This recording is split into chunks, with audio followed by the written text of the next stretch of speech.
Yeah. Tom, you ready for a top five? Right, lightning top five. Let's go. An artist that we should be listening to. Who is it? Who should we be listening to? Tell us someone we don't know.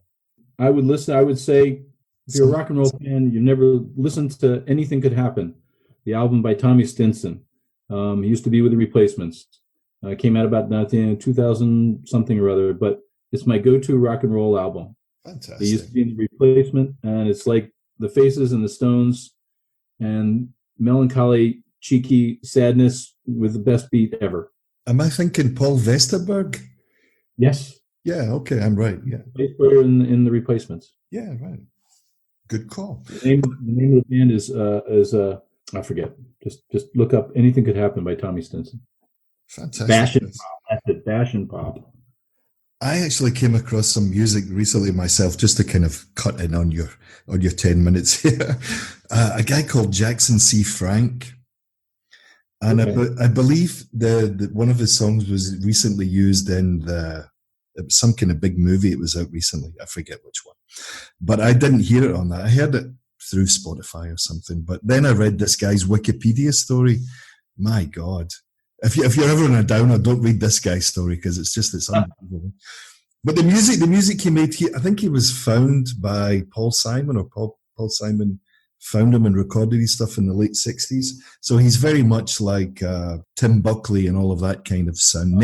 Nick Drake, I think Nick Drake actually took one of his songs called Milk and Honey. But he's a really late night acoustic vibe. It's fantastic. It's really great. But man, what a story. I won't spoil it for you, but I'll let you Google it away. Okay. Jackson C. Frank. Best venue you've played at, Tom, of which there are many. Of which there are many, yes. I'd be remiss if I didn't say the 99 Bar, the TNT Bar, which are the two names of the venues that my wife and I owned and ran. She owned them. I was actually just music, cleanup, maintenance, and the occasional eye candy. Well, maybe don't sell yourself short. Don't sell yourself short. Right? You're a tremendous slouch. Let me see. I had a great time playing. I'll just say, for nostalgic purposes, I'll say Woodstock, only because it was a dive on the third floor with terrible equipment, but the vibe when you got on stage playing there was great. Plus the free drinks afterwards, didn't hurt either. There was some great banter in there as well, Yes. And that hole in the stage as well. Luckily, I didn't have to deal with the hole in the stage. I think that was more. There were a number of occasions over the last few years where, that people went to him, and I was part of it one time. Another said, "Look, let's come in here and just let us clean the stage off. Just take all the crap out, like the chair or whatever, And he punched me in the chest so hard. He called me an MF right there. Just he was laughing, and just gave me a shot of 151. Not that I. Oh my God! But that was a cool venue. Yeah, definitely.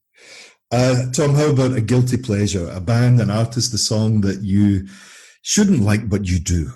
George Michael from the "Listen Without Prejudice" album. I love that album. I'm trying to remember some of the songs on it now. Yeah, it was Jesus to a Child. Jesus to a Child. Okay. That was probably one of the lamer ones, but Waiting for That Day, the video that he had all the supermodels on. Yeah, right. He did the version of Stevie Wonder's I Won't Go. But it was a very breakout album for him, but I've always liked listening to that. Is it not just like a plain white cover, the album sleeve? I don't recall. I have a picture. Yeah, very. Over to computer back like 20 years ago or 15 years ago. So I sold all the CDs, so I don't remember what the album title looked like. I think it was black and white. Looked like there was a lot of people on the like the crowd. But yeah, a great singer, great performer, bit of a troubled character, like many in the music business are or end up this way. But no, that's not a bad call. I'll give you that one. You get a pass.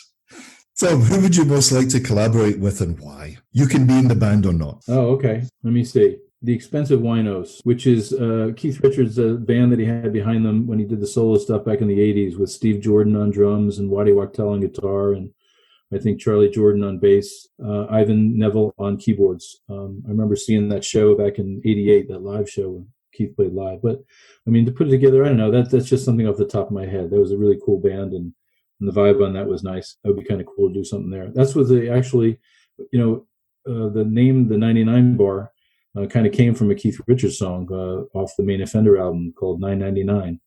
I thought numbers always have a very powerful meaning or vision in a band name, and my wife and I we had to come up with a name really quick, because we were going to get the lights done and everything. She says, we need to come up with a name, and I came up with the 99 bar, and she hit on that right away, and so that's what we were at first. So I guess maybe that would kind of tie it all in together. That would definitely be an interesting jam session with old Keith and all that other good stuff. Tom, what about your go-to karaoke tune? This is a bit of an ominous question because we could be here forever answering it, No, my go-to karaoke tune is Honesty by Billy Joel. Oh, great song.